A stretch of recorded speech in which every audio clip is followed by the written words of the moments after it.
सभी स्टूडेंट को मेरा प्यार भरा नमस्कार। मैं उमेश पांडे। आज इस वीडियो के माध्यम से आप लोगों को 13 पेपर जो कि हर एक चैप्टर से रिलेटेड है, और ये जो पेपर्स मैंने बनाए हर एक चैप्टर से 70 मार्क्स के जो पेपर बनाए हैं, ये सबसे मोस्ट इम्पॉर्टेंट क्वेश्चन के जो बोर्ड में पूछे जाने वाले क्वेश्चन से उनको मैंने यहाँ पर प्रेफर किया है। उम्मीद है आप लोग इसको अच्छे से तैयार करोगे। अभी तो मैं एक क्वेश्चन पेपर आप लोगों तक पहुँचा रहा हूँ और जल्द ही इसकी सॉल्यूशन वीडियो भी मैं अपलोड करूँगा। जिस बच्चे को अगर चाहिए हो सॉल्यूशन सहित, वो मुझसे मांग भी सकता है। तो चलिए समझ लेते हैं कौन कौन से क्वेश्चन आप लोगों को बोर्ड एग्ज़ाम में पूछे जाने वाले हैं। तो चैप्टर का नाम समझा देता हूँ। Chapter number 1, sexual reproduction in flowering plant.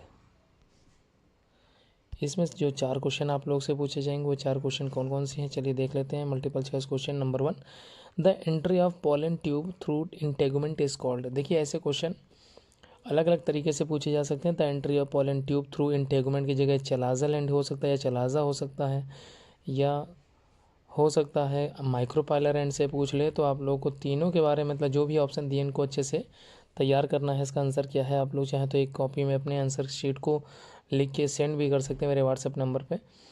Second question है poly embryony was discovered bye. देखिए पॉली एम्ब्रियोनी, डबल फर्टिलाइजेशन, ये सारे क्वेश्चन ही अपने आप में इंपॉर्टेंट है। तो पॉली एम्ब्रियोनी की खोज करने वाले कौन थे। और C question, the process of double fertilization was discovered by. ये दोनों आप लोगों को अच्छे से तैयार करके जाना है। अब जो क्वेश्चन बताने वाला हूँ उसको भी आप लोग अच्छे से देख लीजिए और समझ भी लीजिए। रफ्लेसिया इज पॉलिनेटेड बाई। देखिए रफ्लेसिया का जो पॉलिनेशन होता है, क्रॉस होता है, ये तो बिल्कुल सही है, लेकिन जो क्रॉस पॉलिनेशन अकर्स होता है ये किसके द्वारा होता है, वो आंसर आपको आना चाहिए।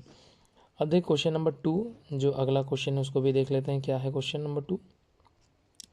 पहला जो क्वेश्चन है जीनिया और मेटाजीनिया के बारे में। Direct effect of pollen grain का जो डायरेक्ट इफेक्ट होता है सीड या फ्रूट पर, तो उसी को यहाँ पर जीनिया और मेटाजीनिया के नाम से संबोधित करते हैं। आप लोग इसको अच्छे से तैयार करके जाइए। क्वेश्चन भी आया है बोर्ड में।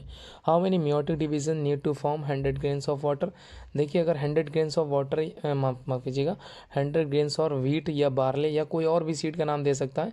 तो जब भी आप लोगों से इस तरह क्वेश्चन पूछेगा तो आप लोग हमेशा जो हंड्रेड्स में नंबर दिए हुए हैं, जैसे 100 है, 1000 है, 800 है, 400 है, तो हमेशा 100 पे 25 आप लोगों को ऐड करना है।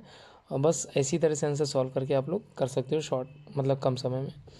Right the name of 2 seed in which endosperm is consume by the developing embryo before seed maturation. से पहले ये क्वेश्चन पूछा गया और आया भी है 2024 में, शायद ये क्वेश्चन पूछा भी गया था। इनमें से कौन सा व्हाट इज़ फॉल्स फ्रूट है। Right any 2 common example of false fruit. देखिए फॉल्स फ्रूट और ट्रू फ्रूट के डिफरेंशिएट आप लोगों ने अच्छे से किया होगा। उसी में से अगर डिफरेंशिएट से अगर पढ़ा है तो आप लोग यहाँ पर क्वेश्चन को एज ए डिफरेंशिएट के तौर पे भी समझा सकते हो। मतलब जो भी डेफिनेशन वहाँ फॉल्स फ्रूट की आप लोगों ने तैयार की थी वो यहाँ पर लिख सकते हो। नेक्स्ट क्वेश्चन है, अगर number of chromosome in pollen grain में 21 है। देखिए पॉलन ग्रेन क्या है, मेल गैमेट है। मेल गैमेट यानी कि यहाँ पर एन है, सिंगल एन क्रोमोसोम होता है पॉलन ग्रेन। अगर एक की बात करें या फिर एम्ब्रियो सैक के अंदर चलते हैं एंटीबोडल सेल, सिनर्जिड सेल, वो भी एन ही रहेगा। और अगर किसी प्लांट पार्ट की अगर कहते हैं चर्चा कर लें, बात कर लें सीड की, फ्लावर की, स्टेम की, फ्रूट की, कुछ भी हम कहें, तो वो हमेशा क्या हो जाएगा, डिप्लॉयड इन स्ट्रक्चर होता है, तो वो डिप्लॉयड में रहेगा, 2n चलेगा। लेकिन जैसे ही एंडोस्पर्म की बात करें वो हमेशा 3n हो जाता है, ट्रिप्लॉयड pn जिसको बोलते हैं। तो आप लोगों को 3n से ही ध्यान रखना है। तो सबसे पहले n निकालना आपको आना चाहिए। तो क्वेश्चन में n दिया क्योंकि पॉलन ग्रेन मेल गैमेट है, और यहाँ पर n दिया 21। आप लोगों से एक सेल में अगर पूछेगा तो वो भी एक सेल भी क्या होता है, n ही होता है, यानी कि एक सेल तो 21 रहेगा, लेकिन जाइगोटिक सेल बनने के बाद वो 2n हो जाता है। ठीक है, क्या हो जाता है, 2n। तो इसका मतलब 42 आंसर यहाँ पर राइट होगा। ठीक है, जाइगोटिक सेल में 42 और एक सेल में 21। क्वेश्चन पूरा ध्यान से पढ़िएगा। एक ही क्वेश्चन में कभी कभी 2 क्वेश्चन पूछ लेता है। Explain the following answer in brief. थोड़ा सा आप लोगों को इसको शॉर्ट में बताना है। नेक्स्ट क्वेश्चन बता देता हूँ मैं। पहला क्वेश्चन नंबर 2 का पहला दिया है, define the term poly embryony. Poly का मतलब मोर देन, तो more than 1 embryo in a seed, ऐसा कुछ आप लोगों ने पढ़ा होगा। अगर पढ़ा है तो अच्छे से तैयार करके जाइए, क्वेश्चन इंपॉर्टेंट है, आता रहता है question. What are the different types of pollinating agents. कौन कौन से पॉलिनेटिंग एजेंट्स होते हैं और उनको आप लोगों को बताना है, उनका नाम देना है। ठीक है। अगला क्वेश्चन है सिनर्जिनेसिस कंडीशन और गाइनेंडर्स कंडीशन। ये बोर्ड में आया है क्वेश्चन, गाइनेंडर्स वाला तो बिल्कुल आया है, तो आप लोग डिफ्रेंशिएट से अभी पढ़ सकते हैं दोनों की। अगला डिफाइन द टर्म पॉलिनेशन, और ये कितने तरह का होता है। एडवांटेजेस और डिसएडवांटेजेस भी आते हैं, मैंने यहाँ दिया नहीं, अगर नहीं दिया तो थोड़ा सा आप लोग अपनी तरफ से याद जरूर करें। क्लस्टोगैमी और चेस्मोगैमी, देखिए क्लस्टोगैमस फ्लावर होते हैं, चेस्मोगैमस फ्लावर होते हैं। बस आपको दिमाग में रखना, अगर गैमी शब्द आ जाए, चेस्मोगैमी या क्लस्टोगैमी, तो ये क्या है, मैकेनिज्म ऑफ रिप्रोडक्शन है, मैकेनिज्म ऑफ पॉलिनेशन है, जिसमें कोई क्लोज फ्लावर हो सकता है, कोई ओपन टाइप का फ्लावर हो सकता है, जिसमें पॉलिनेशन अकर्स हो रहा होगा, किसी में सेल्फ हो रहा होगा, किसी में क्रॉस हो रहा होगा, ऐसा आप लोगों ने पढ़ रखा होगा। तो उसी की definition as a mechanism of reproduction के तौर पे आप लोगों को गैमी जब पूछेगा तब समझाना होता है। ठीक है, ये क्वेश्चन रिपीट हो गया, इनको नहीं देखना, आगे बढ़ते हैं। नेक्स्ट क्वेश्चन यहाँ पर क्वेश्चन नंबर 5 देख लेते हैं, क्योंकि 3 और 4 कॉमन हो गया है, थोड़ा सा मिस्टेक है। क्वेश्चन नंबर 5 का पहला दे रहा है डिफाइन द टर्म एलोगेमी। देखिए ऑटोगेमी तो आप लोगों ने पढ़ा है, सेल्फ पॉलिनेशन का ही दूसरा नाम ऑटोगेमी है। एलोगेमी किसका है, जीनोगेमी का ही दूसरा नाम है।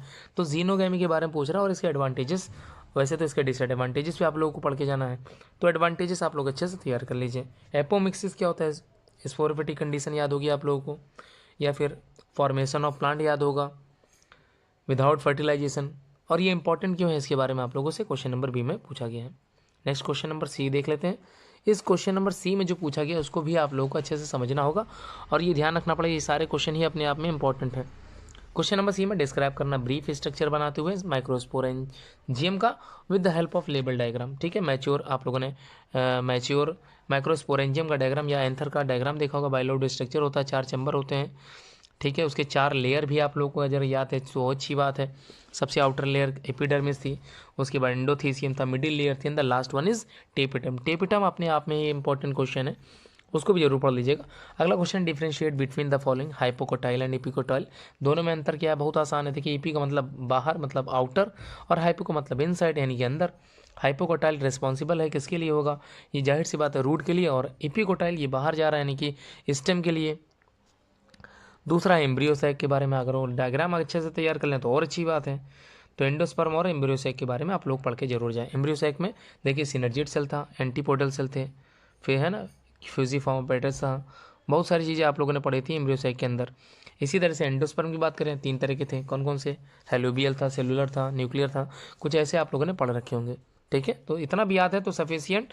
रिलेटेड टू भी अगर आप लोग लिख के आओगे तो आप लोग को मार्क्स पूरे मिलने की आवश्यक मतलब आशंका होती है। ऐसा कभी कभी टीचर होता है जो कहीं कहीं जो है मार्क्स काट लेता है आप लोगों के, जब गलत एरर रहती है, मिस्टेक रहती है, टर्म्स कंडीशन कभी अब आप लोग गलत लिख देते तब नंबर कट जाते हैं।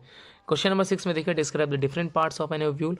ओव्यूल के डिफरेंट जो पार्ट्स ऑफ एन ओव्यूल होते हैं उनको आपको समझाना है। ध्यान समझिए, पार्ट्स ऑफ एन ओव्यूल पूछ रहा है, ना कि डिफरेंट टाइप्स ऑफ ओव्यूल, दोनों ही काफ़ी अलग है। तो parts of an ovule with the help of label diagram, और इसके टाइप भी आपको बताने हैं। देखिए क्वेश्चन एक ही है लेकिन इसमें सब कुछ पूछ लिया गया है।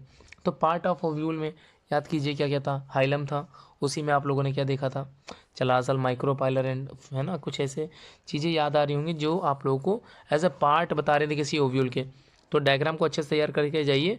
और एनाट्रोपस ओव्यूल का डायग्राम तो जरूर पूछता है बोर्ड में, है ना। हालांकि 6-5 जो भी आप लोगों ने ओव्यूल के बारे में पढ़ा होगा, ऑर्थ्रोट्रोपस है, सर्सिनोट्रोपस, कैम्पाइलोट्रोपस, एनाट्रोपस, हेमी एनाट्रोपस ओव्यूल, काफ़ी सारे थे आप लोगों ने पढ़ रखे होंगे। इन सब के नाम बताना है यहाँ पर, और वैसे इन सब की एक एक लाइन की डेफिनेशन है, एक एक लाइन की डेफिनेशन में आप लोग समझा सकते हो।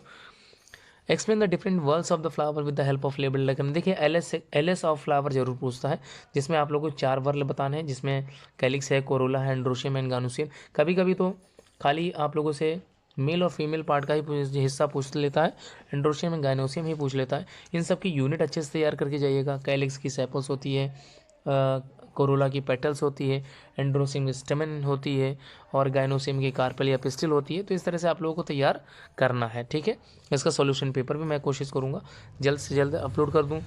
अगर आप लोग इंडिविजुअली मांग लोगे तो मैं आप लोगों को ऐसे ही सेंड कर दूँगा। Next question, explain briefly the process of double fertilization. Double fertilization जब सिनगैमी के साथ ट्रिपल फ्यूजन एक साथ हो रहा होता है, इस प्रोसेस को डबल फर्टिलाइजेशन कहते हैं। और बनने वाली चीज़ जो होती है एंडोस्पर्म न्यूक्लियस से आप लोगों ने पढ़ा रहा होगा, पिन बनता है। Differentiate of the following microsporogenesis and megasporogenesis. Microspore का बनना माइक्रोस्पोरोजेनेसिस और मेगास्पोर का बनना मेगास्पोरोजेनेसिस। अगला क्वेश्चन, इंटेगुमेंट और टेस्टस क्या होता है। तो integument and टेस्टा is the outer covering of seed. Seed बन गया, इसका मतलब मैचुरेशन हो चुका है, यानी कि ओव्यूल मैच्योर हो चुका है, सीड में जा चुका है, सीड की आउटर कवरिंग टेस्टा होती है। जबकि इंटेगुमेंट जो होता है वो ओव्यूल की आउटर कवरिंग होती है, यानी अनफर्टिलाइज्ड ओव्यूल की बात हो रही है तो इंटेगुमेंट करेंगे, और फर्टिलाइज के बाद जब मैचुरेशन कंडीशन है तो वो टेस्टा कहलाएगी। ठीक है, अगला क्वेश्चन नेक्स्ट है, right the characteristics of the anemophilous flower. Anemophilous मतलब जो हवा से जो है पॉलिनेशन करते हैं उनको बोलते हैं। ठीक है, ऐसे फ्लावर जिसमें हवा के द्वारा, वायु के द्वारा क्या होता है, पॉलिनेशन होता है, उन्हें बोलते हैं। ठीक है, तो उनकी खासियत आप लोगों को याद होनी चाहिए। अगला इंसेक्ट पॉलिनेटेड, यानी कि एंटेमोफिलस फ्लावर के बारे में ऐसे पूछ सकता है। देखिए कभी कभी क्वेश्चन डायरेक्ट टर्म से पूछ लेता है और कभी कभी सिंपल टर्म्स को भी बना देता है। इंसेक्ट पॉलिनेटेड फ्लावर, जाहिर सी बात है फ्लावर में क्या होना चाहिए, फ्रेग्रेंस का होना जरूरी है, अट्रैक्शन होना चाहिए। ठीक है, नेक्स्ट है C, explain the different types of endosperm. 3 तरह के एंडोस्पर्म, मैंने नाम भी बताए थे, उम्मीद है आप लोगों ने पढ़ा भी होगा। क्वेश्चन है डिफरेंशिएट से, क्या है सेल पॉलिनेशन क्रॉस पॉलिनेशन में अंतर बताइए, और पेरिस्पर्म और पेरिकार्प में अंतर बताइए।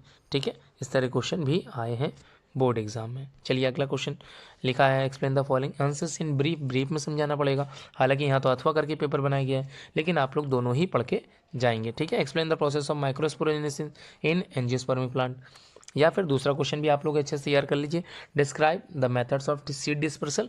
और उसके बाद जो क्वेश्चन नंबर 8 आता है, व्हाट इज मेगा स्पोरोजेनेसिस, बिल्कुल जैसे ऊपर वाला क्वेश्चन है उसी तरह से नीचे बनाया गया है, बस थोड़ा सा आंसर इसमें बढ़ गया है। Describe development of female gametophyte in angiospermic plant. और जो दूसरा क्वेश्चन डिफरेंशिएट में पूछा गया है, चैस्मोगैमस एंड क्लस्टोगैमस फ्लावर्स क्या होते हैं, इनको आप लोग डिफाइन कर दीजिए।